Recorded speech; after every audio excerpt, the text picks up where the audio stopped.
Okay, so we are starting off by weighing out our flour.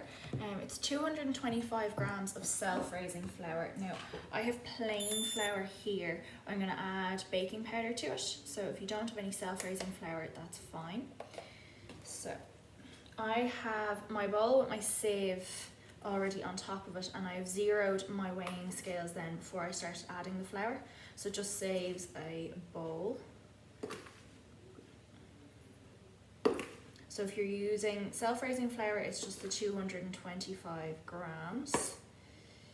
If you are using plain flour, to that you need to add 1 teaspoonful of baking powder. So I have a little measuring spoon here. If not, just a normal teaspoon would work as well. Okay, so the next thing that we are going to measure is our margarine. So again, I have a plate on top of my digital scales there, and I'm just going to measure out my margarine. So I'm using margarine. If you had butter, you could use butter, and it's 50 grams of this. So the next thing we have then is our sugar. So it's 25 grams of sugar in the actual mix. So you can measure this out into a small little bowl or a small cup like I have here. And it's really important to weigh this before you start rubbing in your butter or your margarine.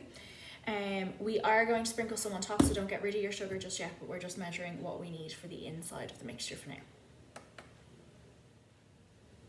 Okay, so the next thing I have here is my egg. So I'm going to crack this into a measuring jug. You could crack it into a small bowl either, and that just gives you a chance to make sure that you didn't get any shell in there. And I'm going to add my milk to that as well. So it's about 6 tablespoons of milk. Again, I have a measuring spoon here. If you don't have one of them, just your normal tablespoon. And we're going to add that in now as well. So it's 1, 2, 3, 4, 5. And if you're using a normal tablespoon, it's just the spoon filled, so don't let it overflow. All right. Okay, so at this stage I have my flour here with my baking powder, I've got my margarine or my butter ready to go in, I've got my egg and milk mix and my sugar all ready to go. Before I sieve my flour through, I'm going to add the kind of spices that I'm going to use so that they get mixed through the whole mixture. So I'm going to use a 1/4 teaspoonful of mixed spice. If you don't have this, you can kind of use a variety of different spices. So I'm using a little bit of mixed spice. If you don't have that, you can use a little bit of cinnamon or ginger as well. I'm going to use just a pinch of cinnamon, a pinch of ginger as well. So I'm not even going to measure this, just a tiny sprinkle of cinnamon and a tiny bit of ginger as well. Yeah. And sieving that then will give them the chance to mix through the whole mixture. So when we're sieving, we want to hold it nice and high over the bowl because we're trying to introduce air into our mixture at this stage. And just tap it the whole way through. You might need a spoon just to get the last lump or two through. That's the other reason we sieve as well, is to make sure that we get rid of any lumps. So the first thing I'm going to add to my sieved flour is my margarine. So I'm going to pop that in. I'm going to start off by actually using a butter knife, and I'm just using that just to chop it into tiny little pieces against the side of the bowl. And then once we have it broken up as much as we can with the knife, we're going to rub it in using our fingertips. And again, this is another way to add air to the mixture. So once I have it all broken up, I'm going to use my fingertips just to rub it into the flour. So you can see there, I'm lifting it up nice and high. That helps add in the air, and I'm just making sure that I get rid of all of the lumps of butter or margarine. Okay, so as you're rubbing in your flour and your margarine, make sure you twist your bowl every so often just to make sure that you're mixing all the different parts together. And I'll show you here, you can see I only have flour on my fingertips, so you're not using your whole hand for this process. And once you have gotten to the stage where you've no lumps of butter or margarine left, it takes a couple of minutes to get it all broken up. You'll see the mixture starts to look a bit like breadcrumbs. That's exactly what we're looking for. So I'm nearly there now. There's 1 or 2 more lumps.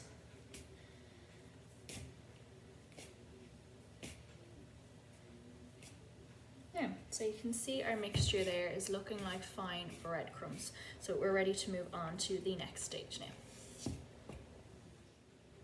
So I'm going to add the sugar next.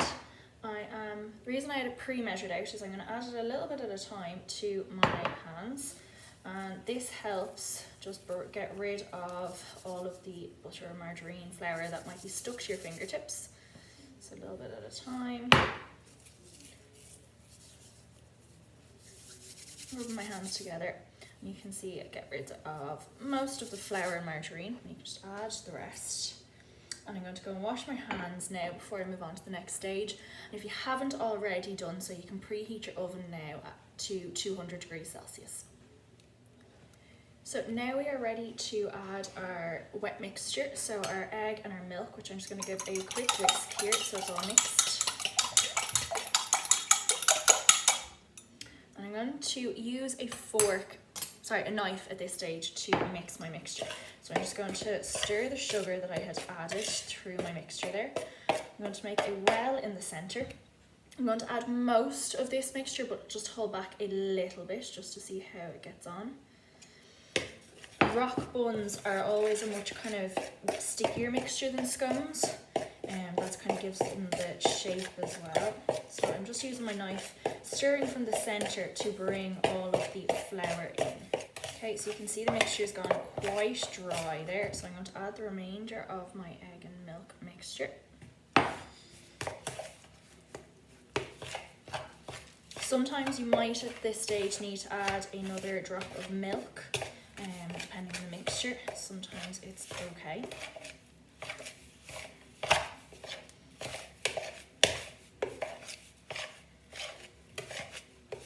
Now that mixture's still quite dry, so I'm going to add an extra drop of milk. I'm just going to use it to rinse the end of my egg mixture out of my jug as well. Mixture all come together, and there we go. Next thing I'm going to add to that now is my mixed peel.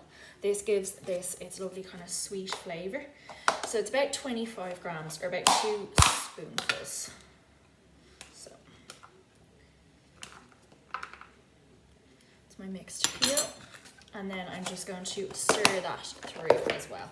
You don't want to work this mixture too much. So once it has come together and you have that stirred through, you want to leave it at that.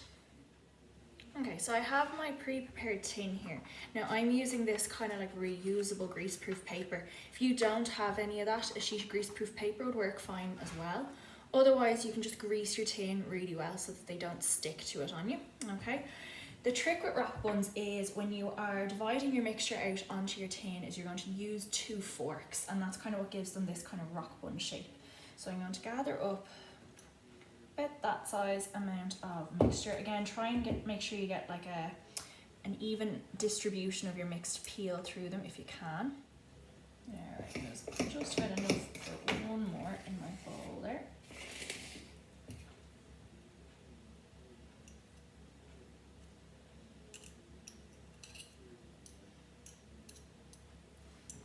And I'm just going to use a spatula just to scrape out the last bit of mixture. So whenever you're baking, always use a spatula. You don't want to waste any of your mix by just washing it down the drain. And then have a quick look, and the 2 of them look slightly smaller than the rest of me, so I'm going to add it on to them. And then the last thing we're going to do before we pop these in the oven is we're going to sprinkle them over with sugar. Alright, and this just gives them a lovely kind of crisp, sweet crust on top. So I'm just going to take a spoonful of sugar and just very gently by tapping the spoon, just sprinkle it over each one just before it goes into the oven. This is a great trick if you're making scones as well, but what you need to do if you're doing scones is you need to glaze them. So a little drop of milk and a pastry brush, or maybe an egg if you had it, on top, and then sprinkle some sugar on top of that for scones. For the rock buns, we can just sprinkle over the sugar. Now, so they are ready to go into the oven. So we're going to pop them into our preheated oven at 200 degrees for about kind of 10 to 15 minutes until they go golden brown and risen. Okay, so I've just taken my rock buns out of the oven there. Depending on your oven, they may take a little bit longer to bake. Another thing that sometimes you need to do is twist the tray around in the oven towards the end of baking, just to make sure they get that nice kind of golden brown colour over them all. Make sure you use oven gloves when you're handling the tray in the oven as well. So I am just going to use a tongs or a fork, anything you want, just to lift them off of our tray onto a wire cooling rack. Just let them cool slightly. So you can see they're lifting off really easily there. Let them cool for a few minutes. You can eat them warm then with a little bit of butter and jam, or you can let them cool completely and store them in an airtight container. Okay, so once they've cooled a little bit, you can serve them up on a nice serving plate. So I'm just going to serve a few up here. And another thing then that you could do with them is you could add things like raisins or cherries. And so I've got some raisins there, some cherries. So depending on what your own personal taste is, you can kind of play around with the recipe once you've had a go.